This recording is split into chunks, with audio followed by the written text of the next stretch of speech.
राम राम स्वामी जी। हम्म। तो संसारिक रात्रि होती है तो ज्ञानी जागते हैं, और जब ज्ञानी जागते हैं तो संसार का दिन होता श्लोक पढ़िए। है। एक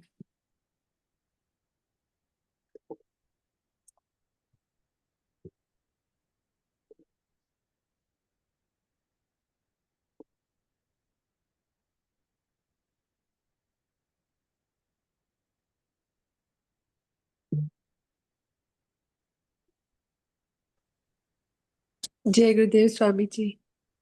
देखो देखो।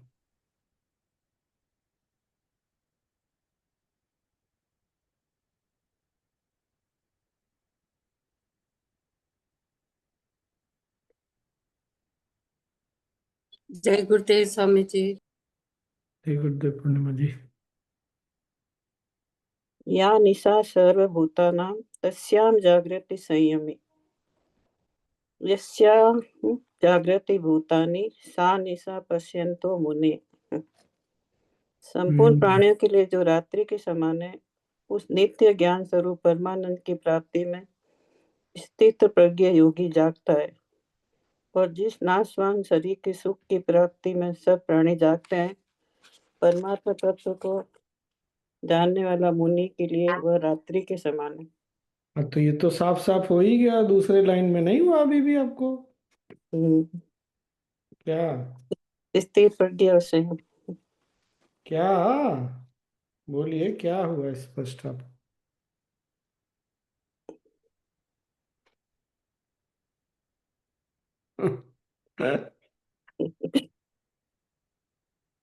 फिर से पहला लाइन पढ़िए। इंग्लिश वाला हिंदी वाला नहीं, संस्कृत वाला। संपूर्ण संस्कृत वाला। हम्म। पढ़िए इंग्लिश फिर संस्कृत। या निशा सर्वभूतानां तस्यां जागृति संयमी। रुकिए रुकिए, इसका हिंदी पढ़िए। संपूर्ण प्राणियों के लिए जो रात्रि के समान है, उस नित्य ज्ञान स्वरूप परमानंद की प्राप्ति में स्थित प्रज्ञ योगी जागता है। तो इसका अर्थ क्या हुआ, अंदाज लगाइए। जो संसार के लिए अंधेरा है, वो ज्ञानी के लिए सवेरा है। संसार के लिए अंधेरा क्या है उसको? उसको क्या लगता है सांसारिक व्यक्ति को?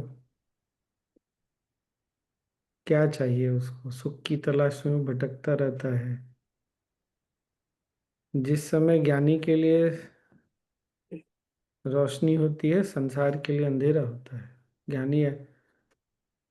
कैसा ऐसा समय आता, कब आता है बताइए? आप लोग भी, सब लोग बता सकते हैं। ऐसा कौन सा समय होता है?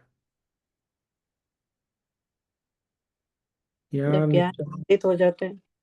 या निशा सर्वभूतानां तस्याम जागृति संयमी। कब ऐसा होता है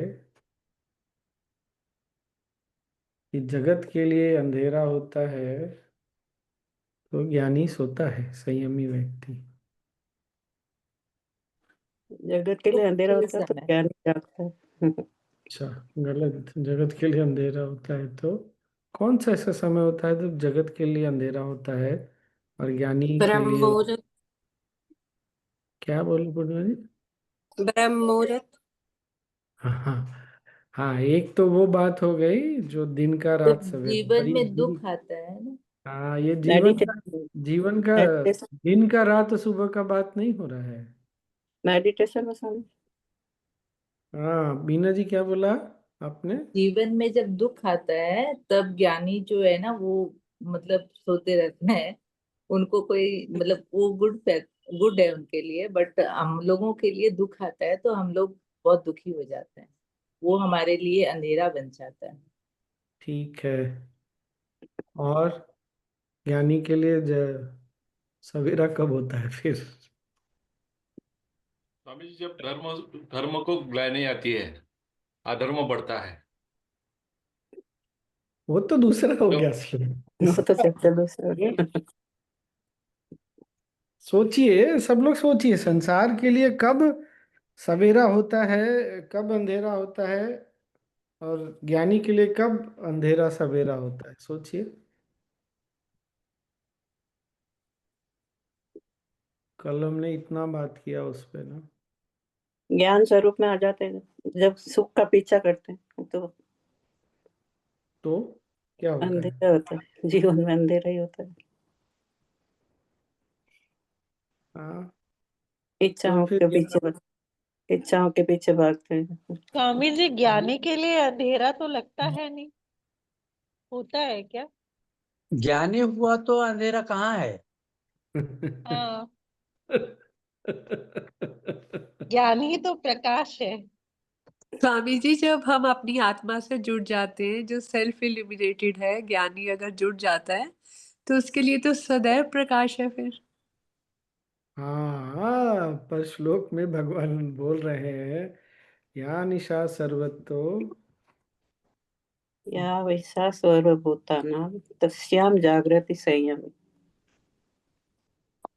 सोचिए सब लोग, कब ज्ञानी के लिए सवेरा और अंधेरा होता है, और उस सांसारिक के लिए कब?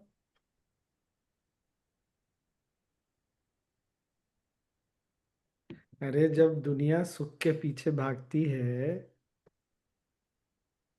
वो ज्ञानी के लिए अंधेरा है ना, वो सुख के पीछे नहीं भागता।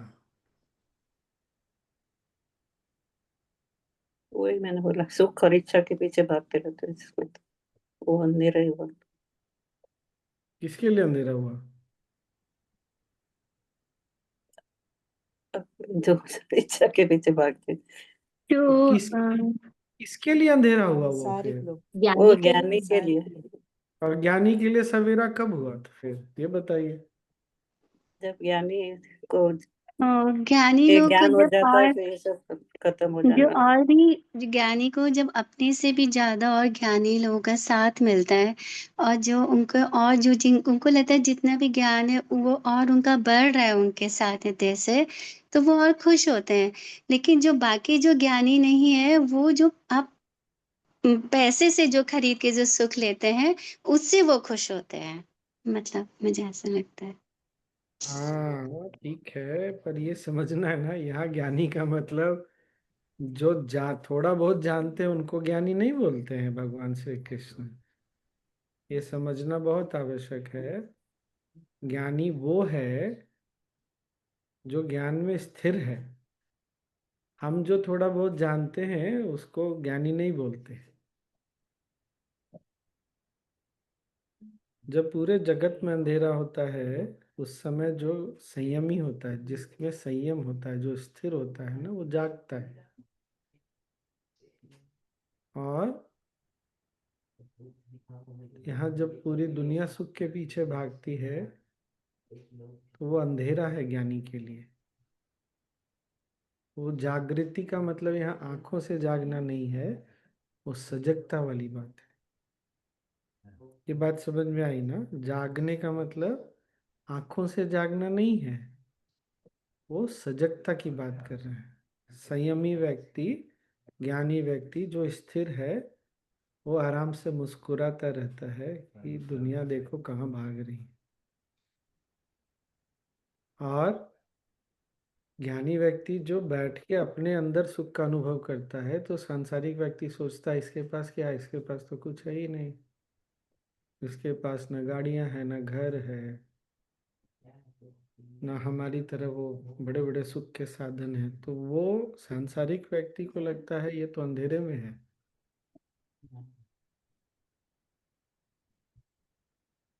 ये अंतर समझ में आया ना? ये दूसरे अध्याय से है, जहाँ पर अर्जुन ने पूछा कि जो स्थित प्रज्ञ होता है उसका लक्षण क्या है, तो लक्षण बता रहे हैं भगवान श्री कृष्ण।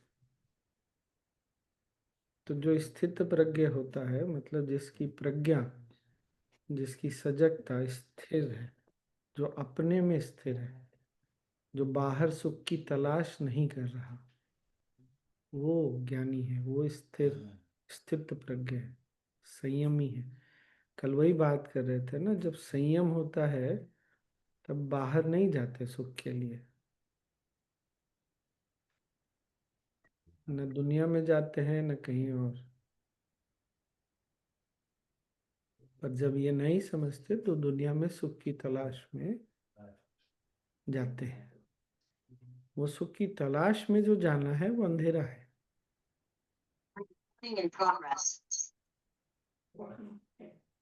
ठीक ना?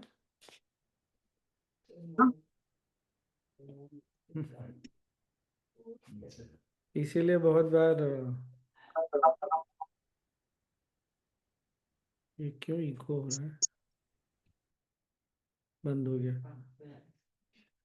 बहुत बार होता है। बहुत पहले एक बार एक ना श्रावण पूजा में एक पंडित आया था। उसको पूजा के बाद उपहार में ना, जैसे मैं कॉटन साधारण सी धोती पहनता हूँ तो वही दिया हुआ, तो बहुत नाराज हो गया। बोला मैं ये सब नहीं पहनता हूँ, मैं केवल सिल्क का धोती पहनता हूँ। तो हमारे एक भक्त ने बोला पर स्वामी जी भी तो यही पहनते हैं। तो स्वामी जी का बहुत ये है, मैं समझ गए ना। तो उसके लिए जो रोशनी है वो ज्ञानी के लिए, स्थिर व्यक्ति के लिए अंधेरा है। और संसार में है, ऐसा ही है। तो ये है यहाँ पे अर्थ। या निशा सर्वभूतानां तस्याम जागृति संयमी।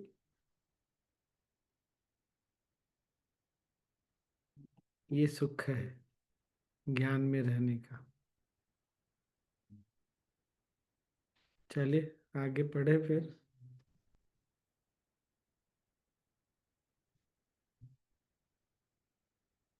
वो ये भी ठीक है कि ज्ञानी के लिए कभी अंधेरा नहीं होता, पर यहाँ अर्जुन का प्रश्न है कि स्थित प्रज्ञ किसको बोलते हैं, वो कैसे बोलता है, क्या करता है, क्या नहीं करता है।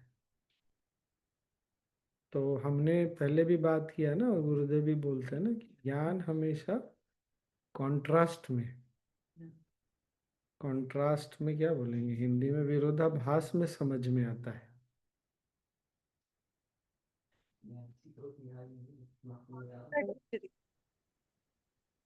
हाँ, आज हमारी पढ़ने वाली कहाँ गई है? आई है कि नहीं आई है आज? विद्या जी पढ़ेंगे।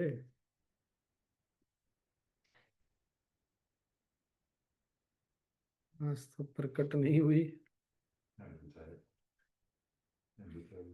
तो ये कल का एक बार फिर से रिवाइज कर दे रहे हैं। राजू मामा भी बोले थे ना, प्राण, मन और श्वास। इसीलिए कहते हैं मन का कोई अस्तित्व नहीं है। मन क्या है? श्वास में हलचल, प्राण में हलचल मन को जन्म देता है। अगर प्राण सांस हो जाए, स्थिर और शांत हो जाए, तो हमने भी देखा है सांस बिल्कुल एकदम ऐसे लगता है जैसे है भी और नहीं भी है। ठीक है ना? तो उस समय मन भी नहीं रहता, इतना सूक्ष्म हो जाता है, लगता है कोई विचार नहीं, कुछ नहीं। तब असीम शांति और स्थिरता का अनुभव होता है। ये बात समझ में है ना? मन का अपना कोई अस्तित्व नहीं है। प्राण में हलचल जो सांसों में दिखता है, क्योंकि प्राण का हलचल हमको ऐसे पता नहीं चलेगा, और सांसों में भी लोगों को नहीं दिखता है। तो कैसे दिखता है? मन के हलचल से दिखता है, क्योंकि सांसों को देखने का अभ्यास हमने किया नहीं अभी तक। वो तो अब प्राणायाम, सुदर्शन क्रिया, ध्यान से सजगता आ रही है। तो जब प्राण बिल्कुल शांत हो जाता है, उसमें कोई हलचल नहीं, तो सांस भी बिल्कुल ऐसा लगता है नहीं सी चल रही, चलती रहती है बिल्कुल हल्की धीमी। और उस समय मन फिर रहता नहीं। फिर से बोल रहा, इसीलिए मन का अपना कोई अस्तित्व है नहीं। और प्राण में हलचल क्यों होता है?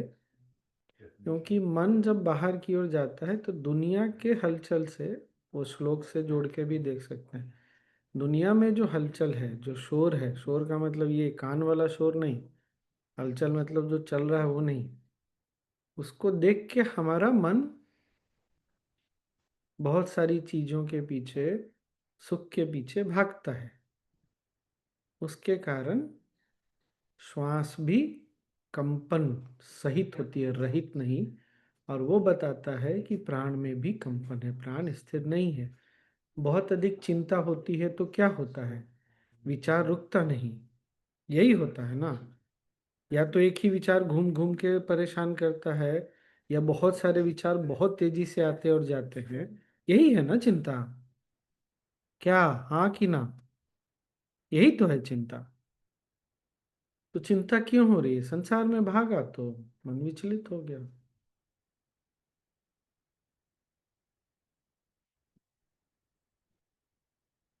ये है विज्ञान। और प्राण जब शांत होता है तब, इसको बार बार गुरुदेव उदाहरण देते हैं ना, या हमारे शास्त्रों में भी है, सूर्य कहीं जाता नहीं है। बादल है इसीलिए सूर्य नहीं दिख रहा, पर इसका मतलब ये नहीं है कि सूर्य है नहीं। वो बादल क्या है? मन और सांसों में जो हलचल है, वही बादल है। आज पूर्णिमा है ना, कल पूर्णिमा है। अगर बादल रहेगा तो पूर्णिमा का चांद भी नहीं दिखेगा। तो जब प्राण स्थिर हो जाता है, सांस, मन नहीं रहा, विचार नहीं रहे, तो जो अंदर आत्मा है वो स्वतः दिखने लगती है। अब वो कोई वस्तु नहीं है देखने का, इसीलिए कुछ दिखेगा नहीं। तो आत्मा का स्वभाव कैसा है? शांति, स्थिरता, ये सब जो है, या बहुत प्रेम की अनुभूति होती है, बहुत भक्ति की अनुभूति होती है। किसी किसी को शुद्धता, ऐसा लगता है जैसे मैं बिल्कुल शुद्ध हो गया, प्योर हो गया। ये बता रहा है कि हम आत्मा के बस अभी उसी तत्व के साथ हैं, हम वही हो गए। तो साधना के अनुभव को इसलिए भी गुरुदेव बोलते हैं बार बार, केवल साधना तक सीमित नहीं रखना है। पर वो आँख खोलते हैं, अपने कार्य में लगते हैं, कर्म में लगते हैं, तो भूल जाता है।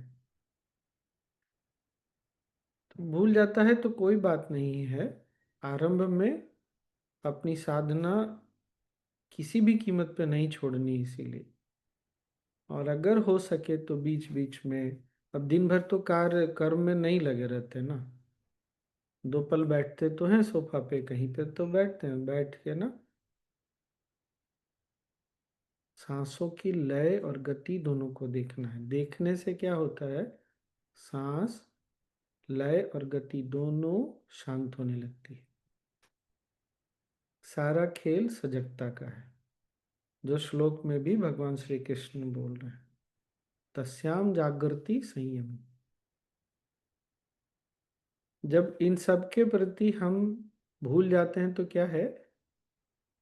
हमारा ध्यान बाहर की ओर है, तो वो ज्ञानी के लिए, संयमी के लिए अंधेरा है।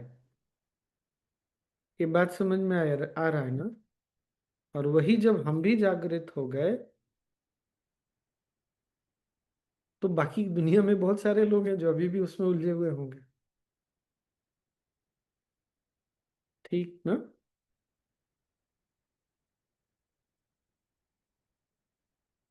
लेकिन सांसों को देखने का ना आदत बढ़ाना है बार बार। और सांसों की गति को बदलने की आवश्यकता नहीं है अगर प्राणायाम नहीं कर रहे तो। केवल देखना बहुत है उसका। फिर से उस क्या देखना है?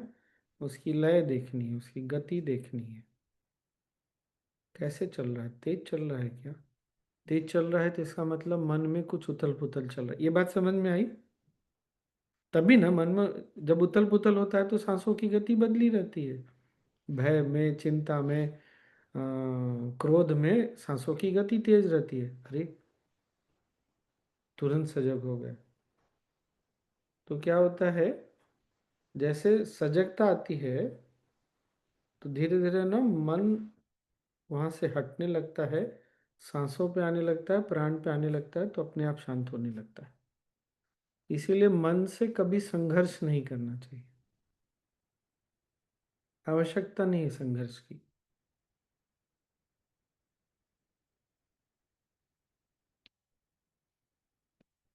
हम्म।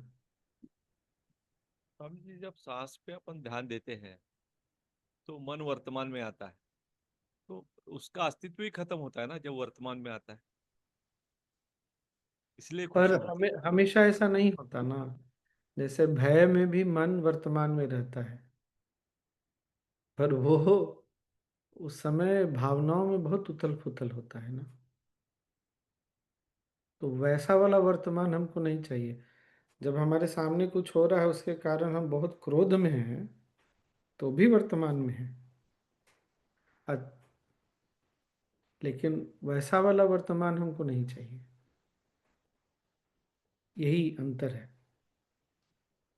अच्छा, गुरुदेव हंसते हैं ना बहुत बार, तुम चिंता भी करते हो तो वर्तमान में ही चिंता करते हो। भूतकाल में जो हुआ उसके कारण क्रोध आ रहा है, लेकिन क्रोध वर्तमान में होता है। पर ऐसा वर्तमान हमको नहीं चाहिए। आई मीन नहीं चाहिए मतलब ऐसा वर्तमान चाहिए जहाँ शांत स्थिर हो, मन उद्वेग में नहीं हो, एक्साइटेड स्टेट में नहीं, शांत भी हो, स्थिर भी हो, सजग भी हो। फिर वो मन नहीं रह जाता। ये बहुत सुंदर है ना, मन का अपना कोई अस्तित्व नहीं है। नहीं, अगर अस्तित्व होता तो वो कभी शांत होके गायब नहीं होता। हम इतनी बार अनुभव कर चुके हैं, विशेषकर जिन लोगों ने सुदर्शन क्रिया ध्यान का अनुभव किया, फिर भी हमने आज तक ये नहीं पकड़ा कि मन का अपना कोई अस्तित्व नहीं है और आत्मा कभी विलीन नहीं होती।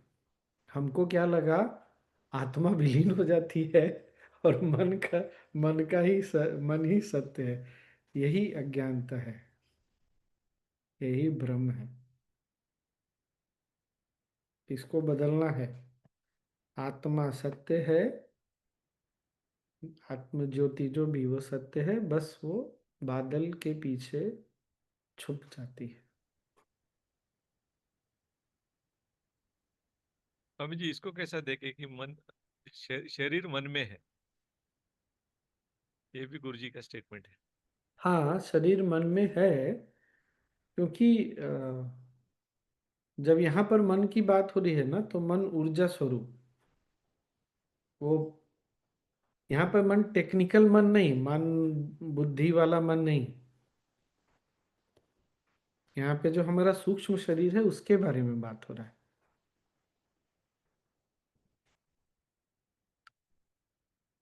जब ऐसा बोलते हैं तो, और मन उस समय जो हमारी प्राण शक्ति है, जो सूक्ष्म हमारा अस्तित्व है, उसके बारे में बात हो रहा। और जब देखिए ना, जब शांत होता है, बहुत स्थिर होता है, तो चीज़ों का आभास भी ज़्यादा होता है। हम महसूस करते हैं, कर सकते हैं अधिक। पर जब मन में इतना हलचल रहता है ना, तो महसूस भी नहीं कर पाते। क्यों? क्योंकि मन अपने ही उलझनों में उलझा हुआ है। इसीलिए समाधान भी बहुत हमको मिलता नहीं। समाधान कभी कभी बीच में अचानक से एकदम से ऐसे आइडिया के रूप में आता है। शांत रहेगा तो हमेशा पर आएगा वो।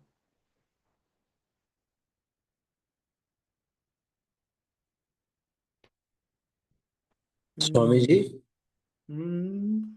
अ, जब मेरे को याद है एडवांस कोर्स में या एक प्रोग्राम में मेडिटेशन में ये बोलते हैं गुरुदेव की शरीर बाती है और मन ज्योति है। तो वहां पे हम आत्मा को रेफर कर रहे हैं या जो। सूक्ष्म शरीर को, हाँ। अगर मन ज्योति हो गया तो मन थोड़ी रहा फिर वो। और तब उसमें मेरे को ये भी याद है, मतलब मन बाहर है और फिर कुछ शायद अंदर लेके आओ, कुछ इस भी ऐसा भी है। हाँ जी, है ना।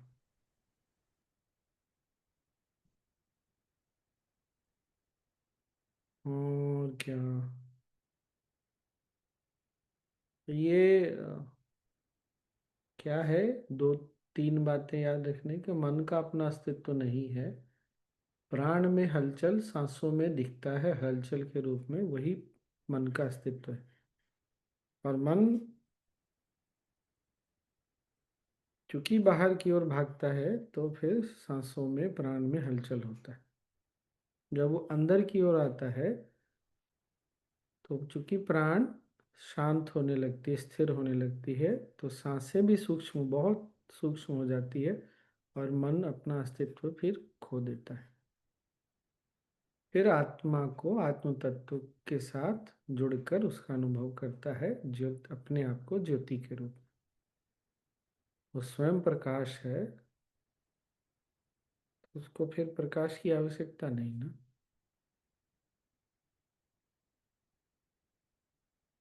सुदर्शन क्रिया का, ध्यान का ये रहस्य है।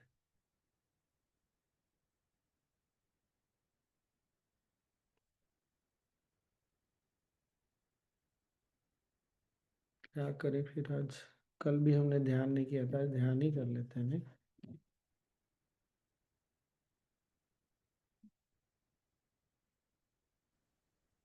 मुझे आज गुरु जी को एक अवार्ड मिला है। तो क्या बात की, थोड़े सा क्वेश्चन आंसर मैंने वो बहुत अच्छे सुना हुए। नहीं, पूरा सुना नहीं। कल मेरी स्थिति कुछ रात को अलग ही थी, इसीलिए मैं सुन नहीं पाया। अभी मेरा ऐसा समय चल रहा है कि मसूड़ों में बहुत तेज संवेदना होती है, तो रात को 2-2.5 घंटा मैं केवल उसी को देखते ही रह गया। फिर जाके शांत हुआ, तब नींद आए, तो कुछ भी सुनने में अच्छा नहीं लग रहा था। थोड़ी देर देखा पर बहुत तेज संवेदना हो रही थी। मैंने कहा ये तो मेडिटेशन इन मोशन से भी ज़्यादा हो गया। वो तो 20 मिनट का होता है, ये 2-2.5 घंटे का हो गया।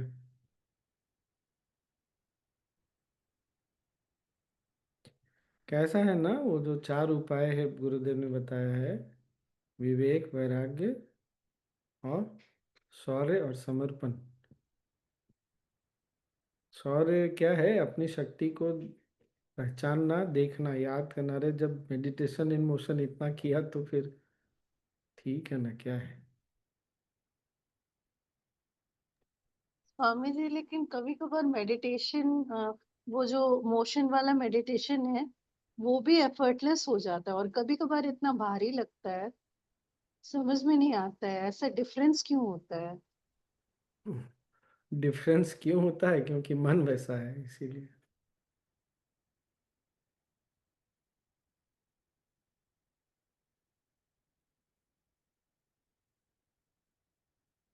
समझ के वैसे भी बहुत ज्यादा कुछ करने के लिए है नहीं। ऐसा होता है, ये सत्य है। कभी कभी घर में भी तो होता है ना, ध्यान बहुत गहरा हो जाता है बिना कोई विशेष प्रयास के, एफर्ट के। कभी कभी होता है ना, होता ही है। क्यों होता है? क्योंकि मन उस समय वैसा है। मन, अब इसको और ज्यादा समझने की आवश्यकता है। मन है तो इच्छा है तो मन 5 चीजों से प्रभावित होता है। नॉलेज शीट में गुरुदेव ने बताया, उसको याद करने से समझ में आ जाएगा। समय से प्रभावित होता है, खाने से, संगति से, और किसी को याद है 2 चीज क्या प्रभावित स्थान, करती स्थान से, स्थान से, प्लेस प्लेस। प्लेस, हाँ। आज क्या क्या हुआ फिर? स्थान से प्रभावित होता है, काल से, समय से, काल, समय से, स्थान, समय, संगति, संगति, संगति, संगति, और हाँ, भोजन, भोजन, भोजन, भोजन, भोजन। और 5वां किसी को याद नहीं रहता है अक्सर है। हाँ, हमारे संगति, अपने पिछले कर्म, संचित कर। संचित कर्म नहीं, हमारे अपने पिछले कर्म का जो इम्प्रेशन है वो अचानक से जाग जाता है। क्या होता है, ध्यान करते हैं तो कोई बात याद आ जाती है कि नहीं याद आ जाती है? कभी कभी बहुत तेज महसूस भी होता है वो होता है ना भावना फिर से। तो ये 5 चीजें मन की अवस्था को प्रभावित करती हैं। और हमने क्या डिस्कस किया था? स्थान हम बदल नहीं सकते, संगति बदल नहीं सकते, काल हम बदल नहीं सकते। साधना से फिर काल का प्रभाव कम होता है। मन में जो रखते हैं, जिसको रखते हैं, वो फिर संगति से मुक्ति रखना बहुत आवश्यक है। हम बाहर की संगति बदलने के बारे में सोचते हैं, अपने खोपड़ी में जो लेके घूमते हैं उसको बदलने के बारे में नहीं सोचते, तो ये नहीं काम करेगा। भोजन हमारे वश में है, पर अगर परिवार में रहते हैं तो बहुत ज़्यादा तो नहीं कंट्रोल कर सकते, थोड़ा बहुत कर सकते हैं। तो भोजन को देख लीजिए, और जो कर्म पिछला है उसका क्या कर सकते हैं? कुछ नहीं। अब अचानक से बैठे बैठे याद आ गया तो छोड़ देना है, क्या करेंगे?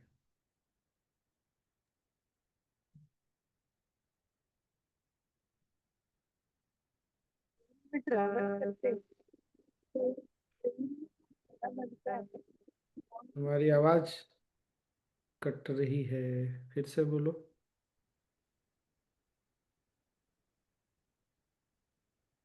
अमृता।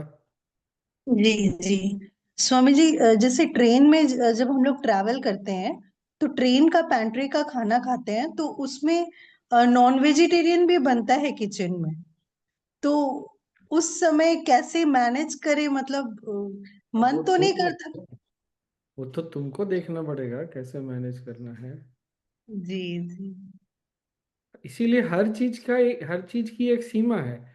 साधना से हर चीज को पार किया जा सकता है, ये भी एक बहुत बड़ी बात है, इसको याद रखना है। जी अब उसमें थोड़ा, आजकल तो प्राणायाम वगैरह सब लोग जानते हैं, तो देखेंगे थोड़ा प्राणायाम कर लिया, नाड़ी शोधन थोड़ा लंबा कर लिया, और मुद्रा कर लिया, थोड़ा लंबा कर लिया, तो क्या होता है? जब प्राणायाम करते हैं तो प्राण को हम बार बार स्थिर कर उसका, चूंकि उसका लय बदल रहे हैं, रिदम बदलते हैं, तो मन का लय बदलने लगता है। यही है इन सब के पार जाने के लिए साधना। केवल सांस लेना छोड़ना नहीं है प्राणायाम। कल से यही बात कर रहा हूँ, केवल सांस लेना छोड़ना नहीं, हम प्राण की गति के साथ खेलते हैं। प्राण इन 5 चीजों से अपनी गति प्रभावित हो रहा है। अभी तो जो हमने बात किया, हम क्या कर रहे हैं? प्राण की गति बदलते हैं तो इन 5 चीजों से प्राण फिर मुक्त होने लगता है। ये बात समझ में आई ना?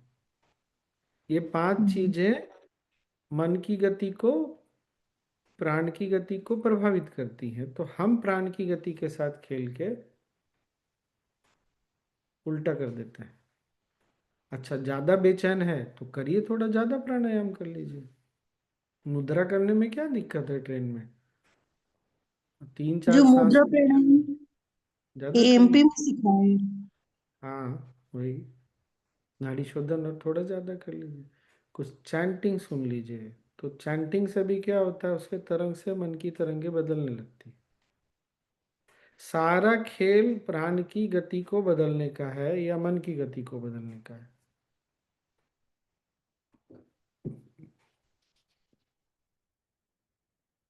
मैं इसीलिए बहुत बार पहले बोल चुका हूँ, सुदर्शन क्रिया केवल सांसों की क्रिया नहीं है। हम प्राण की गति से खेल रहे हैं सुदर्शन क्रिया में, और आत्म तत्व के लय के साथ जुड़ रहे हैं। इसीलिए रामायण में क्या है? हनुमान प्राण है, मन सीता है, रावण अहंकार है, राम आत्म ज्योति है। हनुमान ही राम और सीता को मिला सकते हैं। यही कहानी है रामायण की। इसलिए रामायण की कहानी है सत्य, लेकिन इसके पीछे का रहस्य भी बहुत सुंदर है।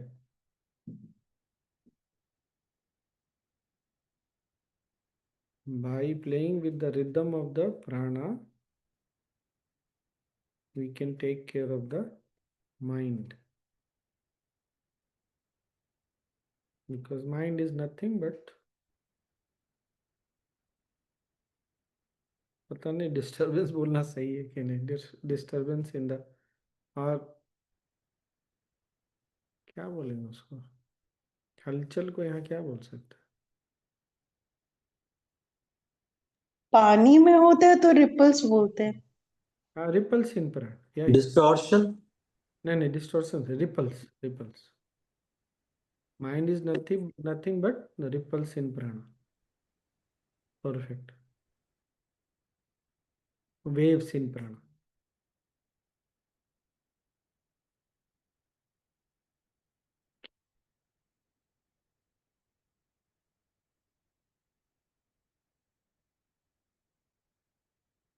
मुझे ये खुशी है कि हम लोगों को फाइनली ये बात समझ में तो आने लग गई।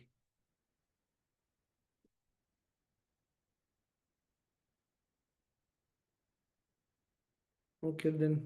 गुरुदेव बोलते हैं ना, सारा खेल तरंग का ही है, वाइब्रेशन,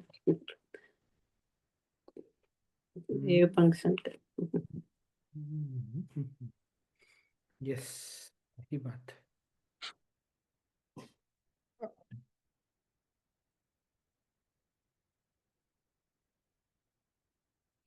चलिए थोड़ी देर ध्यान कर लेते हैं, देखें हम जा पाते हैं क्या स्पंदन के परे।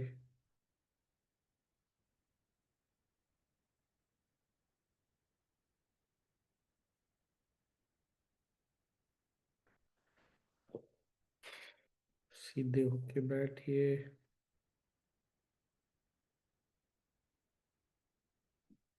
आंखें बंद कर लीजिए।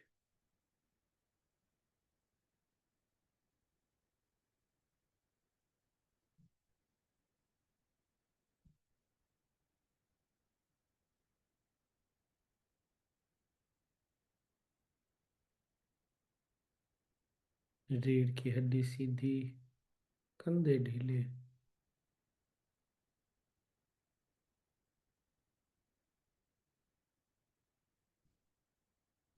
और चेहरे पर हल्की मुस्कुराहट।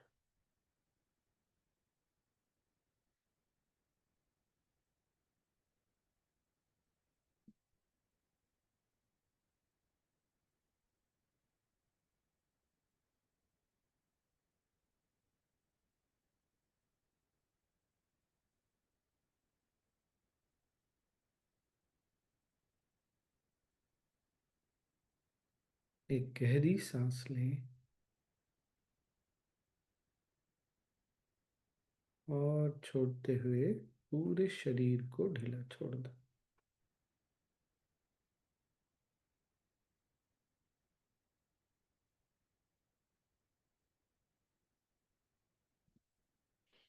आसपास के प्रति सजग हो जाए।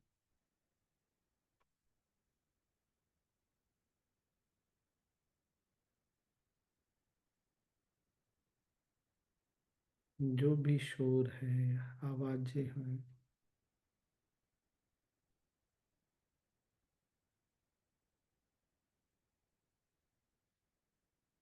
उसको देखें।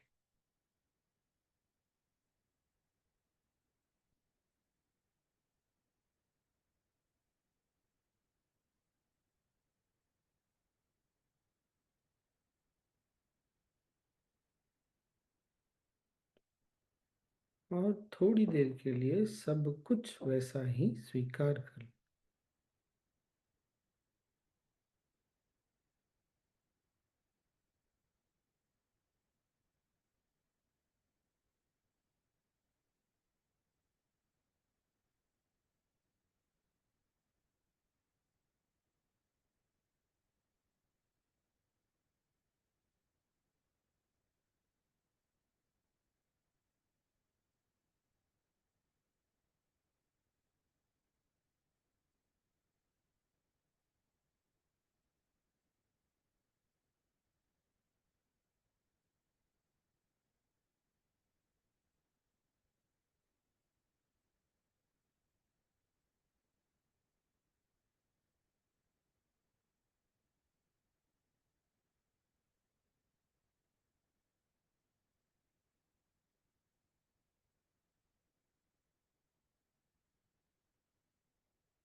एक और सांस लें,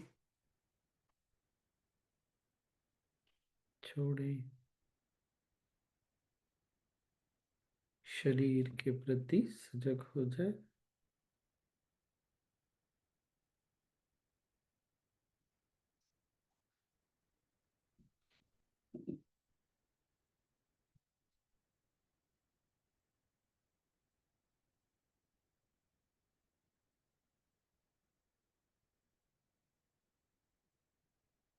शरीर में जो कुछ भी हो रहा हो, अगले कुछ पल के लिए सबको स्वीकार कर लें।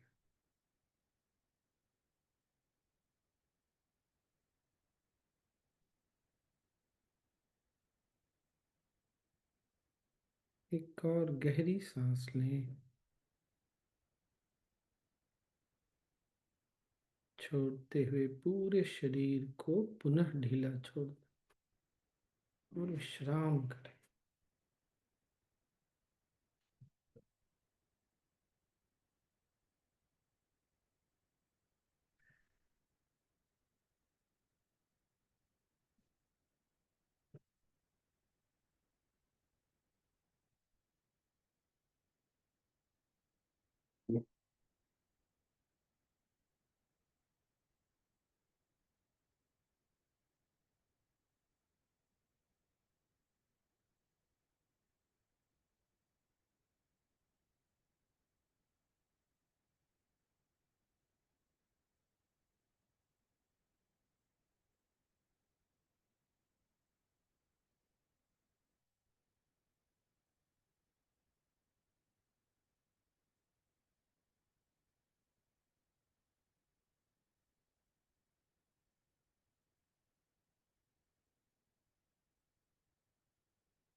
एक और सांस लें, छोड़ें।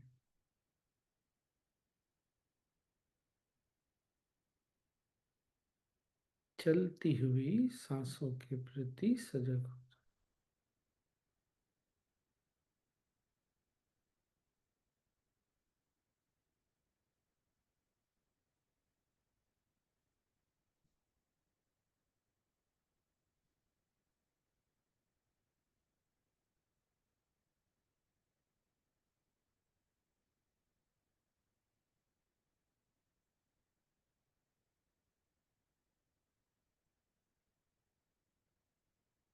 सांस अपने आप चल रही है।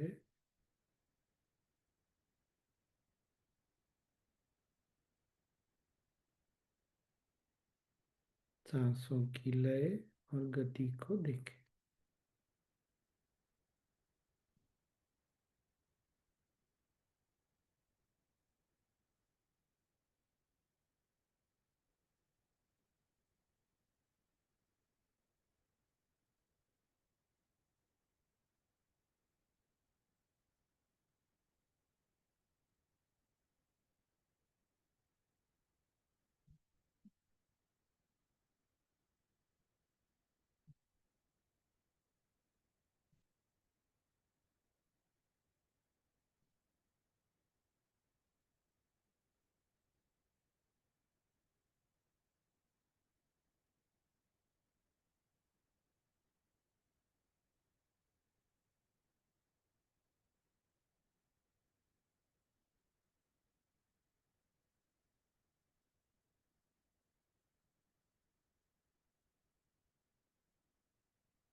एक भी सांस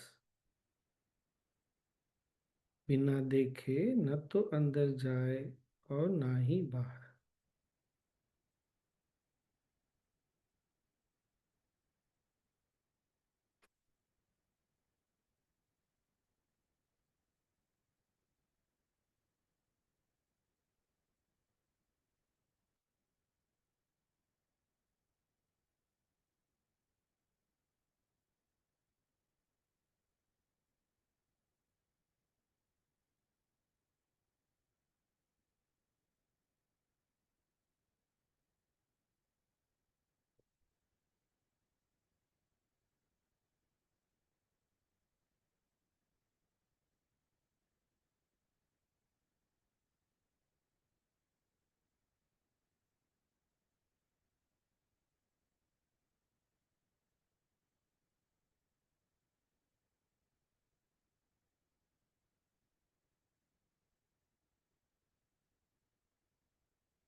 एक और सांस लें, छोड़े, मन के प्रति सजग।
पुनः श्वास लें,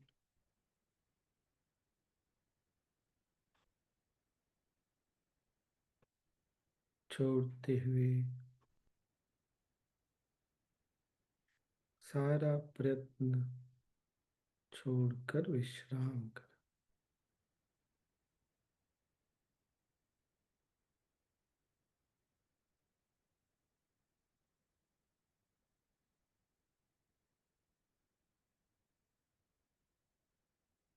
न कुछ करना है, न कुछ पाना है, न कुछ चाहिए, विश्राम करें।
सांस लें और छोड़ें।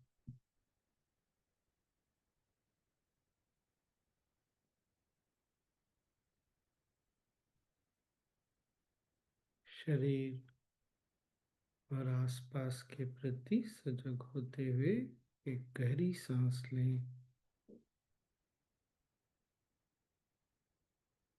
छोड़ें।